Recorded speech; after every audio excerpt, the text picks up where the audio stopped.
مغرب سے NATO forces داخل ہو جائیں، مشرق سے بھارتی فورسز آ جائیں اور ہمارے ایٹمی دانت توڑ کر اور پھر ہمیں بھارت کے سامنے ڈال دیا جائے، نو ڈو ایز یو لائک.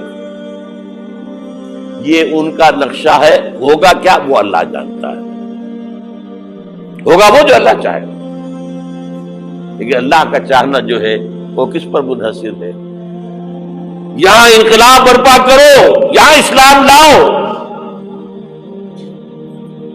اگر دھندوں میں لگے رہو گے تو وہ خود بخود نہیں آ جائے گا انقلاب. صحابہ نے جانیں دی تھی، کتنی تکلیفیں اٹھائی تھی. 12 برس تک مکی دور کے اندر با نشہ درویشی در ساز و دمادم زن، جو پختہ شبی خدرا بر سلطنت جم سن.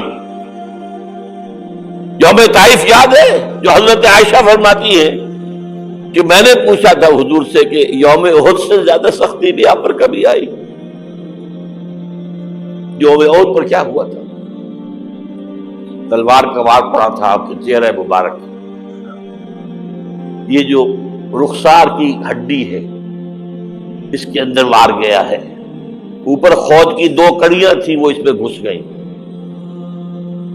2 دندان مبارک شہید ہوئے. وہ خود کی کڑیاں ایک صحابی نے اپنے دانتوں سے پکڑ کے کھینچنے کی کوشش کی، دانت نکل گئے، وہ نہیں نکلی. کیا جتن کر کے نکالی گئی ہوگی تو خون کا فوارہ، اتنا خون گیا ہے کہ آپ بے ہوش ہو گئے، گر گئے.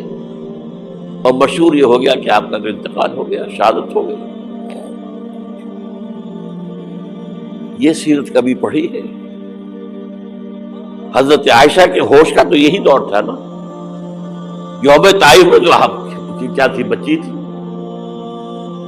انہیں کیا پتا کیا ہو رہا ہے اس لوگ کے ساتھ. 3 دن تک حضور مکے کی گلیاں اور وہاں کے اوباش لوگ پتھراؤ کر گئے تھے اس امید میں کہ شاید وہاں کا کوئی سردار ایمان لے آئے. تو یہاں تو ابو طالب بھی فوت ہو گئے. یہی دنیا بھی سہارا تھا، خاندانی سہارا تھا ابو طالب کے ذریعے. اور گھر میں ایک دلجوئی کرنے والی رفیقہ حیات تھی، وہ بھی، ان کا بھی انتقال ہو گیا. آپ نے کہا یہ عام الحزن ہے. اب تو سب کو طے ہو گیا قریش کو کہ آپ جیسے قتل کر دو. اسی لیے آپ گئے طائف، شاید وہاں کا کوئی بڑا سردار مانے، ایمان لے آئے مجھ پر، تو میں اپنا مرکز ادھر شفٹ کر دوں. تینوں سے ملے ہیں، تینوں نے وہ جواب دیے ہیں، نکل جاؤ یہاں سے، میں تمہارے ساتھ بات بھی کرنے کو تیار نہیں. اچھا، تمہارے سوا کوئی نہیں ملا تھا اللہ کو نبی بنا کر بھیجنے کے لیے؟ دیکھو جاؤ، میں بات نہیں کرنا چاہتا، ہو سکتا ہے میں بے عزتی کر بیٹھوں، واقعی تم اللہ کے نبی ہو تو میں مارا جاؤں گا. جاؤ جاؤ جاؤ.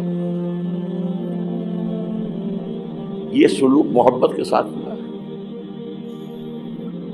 اور پھر چھوکروں کو، اسٹریٹ ارچنز جنہیں آپ کہتے ہیں، اشارہ کیا تھا، خبر لو ان کی، پتھراؤ ہو رہا ہے.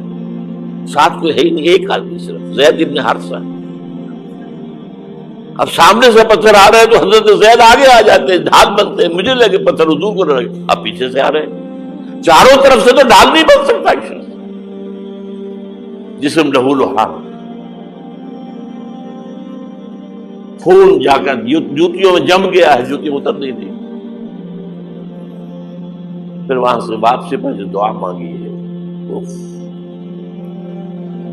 اللہم الیک اشکو ضعف قوتی وقلت حیلتی وہوانی علی الناس. اللہ تیری جناب میں فریاد لے کر آیا ہوں اپنی قوت کی کمی کا، اپنے وسائل کی کمی کا، اور جو ذلت و خواری ہو رہی ہے لوگوں کے سامنے. الا من تکلنی، مجھے کس کے حوالے کر دیا ہے؟ الا بعیدی یتجہمنی، یہ میرے اوپر ہجوم کر کے آ جائے، حملہ کرے. اور عدو من لگتا امرے، یہ دشمن کے حوالے میرا معاملہ کیا، جو چاہے کرتے وہ. لیکن پھر عبدیت غالب آتی ہے. ان لم یکن علی غضبک فلا ابالی. اللہ اگر تو ناراض نہیں ہے تو مجھے کوئی پرواہ نہیں. سر تقدیم خم ہے جو مزاج یاد میں آئے. مجھے اندیشہ یہ ہے کہ تو ناراض تو نہیں ہوگی.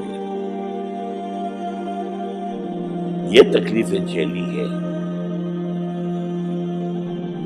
سینکڑوں صحابہ نے جانوں کا نذرانہ پیش کیا ہے. احزاب کی جنگ میں فاقوں پر فاقے ہو رہے تھے اور ان فاقوں کی حالت میں خندق کھودنے کا حکم ملا ہے. لوگوں کی کمریں دوہری ہو رہی ہیں.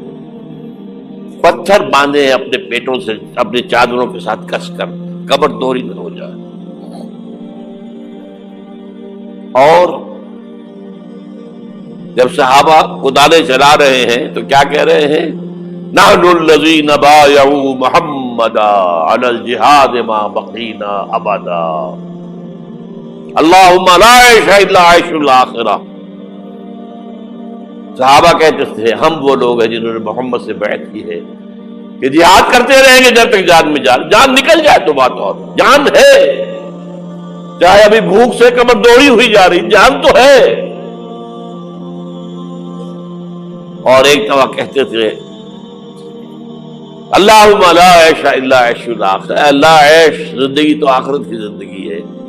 اور حضور فرماتے تھے، حضور کے بیٹھے ہوئے نہیں تھے گاؤں تکیہ لگا کر، پتھر اٹھا اٹھا کر خندق میں سے لے جا کر باہر پھینک رہے تھے. جب صحابہ کہتے ہیں اللہم لا عیش الا عیش الاخرہ، حضور فرما رہے ہیں فاغفر الانصار والمہاجرہ، اے اللہ ان انصار اور مہاجرین کی مغفرت فرما دو.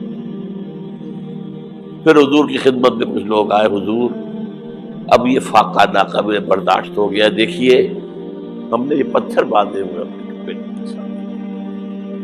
حضور نے کرتا اٹھا کر دکھایا، وہاں 2 پتھر بندھے ہوئے. یہ ہے سیرت النبی.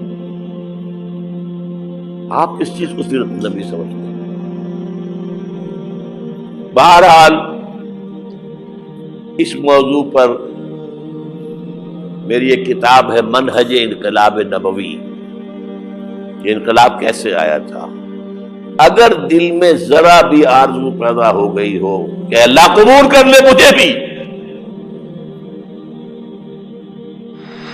مجھے قبول کر لے اس کام کے لیے، تو وہ کتاب آپ کے لیے مست